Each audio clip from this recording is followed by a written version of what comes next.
Magandang araw sa inyo lahat. Sa araw na ito, aking ibabahagi ang mga bagay na natutunan ko sa pagproseso ng isda. Ito ay may kaugnayan sa subject na TLE.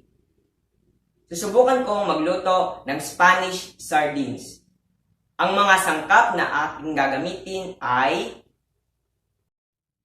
garlic, onions, pitted black olives, carrots, garbanzos, bell pepper, bayleaf, whole peppercorn, chili, olive oil, salt, water, 1 kilo bangus or milkfish.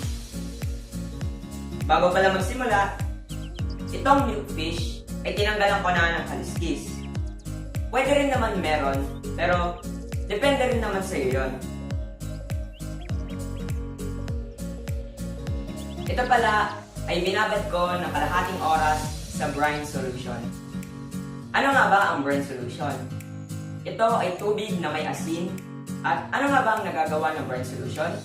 Ay nagtatanggal ng lansa at tira-tirang dugo sa isda. Bukod doon, nagkakaroon rin ito ng lasa. Gagamit pala tayo ng pressure cooker. Bakit pressure cooker? Dahil napapalambot nito ang tinik. Pwede rin naman hindi pressure cooker, yun nga lang ay matigas ang tinik.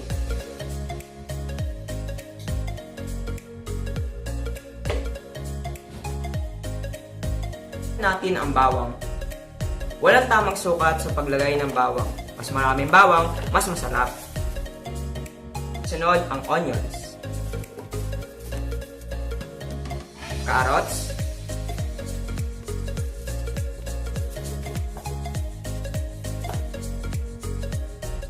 Garbanzos,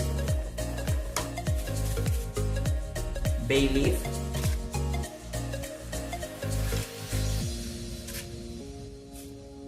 whole pepper,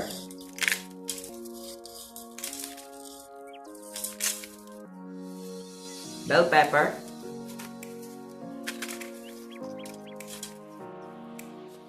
pitted black olives,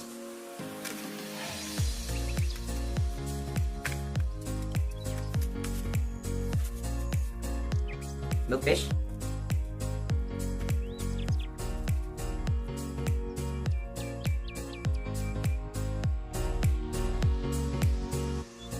yan, naporma na natin ang milkfish. Bakit ang milkfish ay nasa taas ng gulay? Yan ay may rason para hindi agad masunog ang milk. Salt to taste.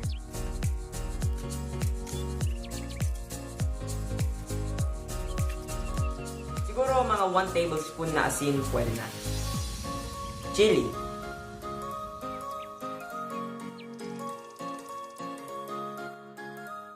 At olive oil. Dahil nga Spanish sardines ang ating gagawin para mas maging authentic rin ang lasa nito. Pwede rin naman kahit hindi olive oil, pero dahil nga Spanish sardines ay gagamitin natin ay olive oil.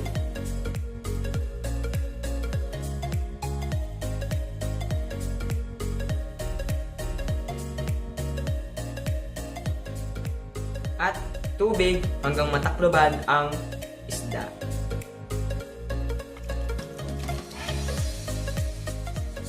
At takloban mabuti at siguraduhin naka-close ang pressure cooker dahil kung hindi, ito ay puputok.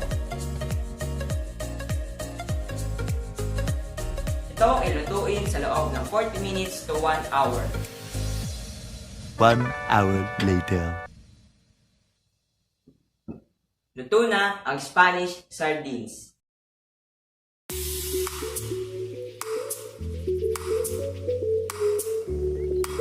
Pwede na itong diretsong kainin o pwede ring ilagay sa sterilized bottle, tamang-tama, pang negosyo o pang regalo.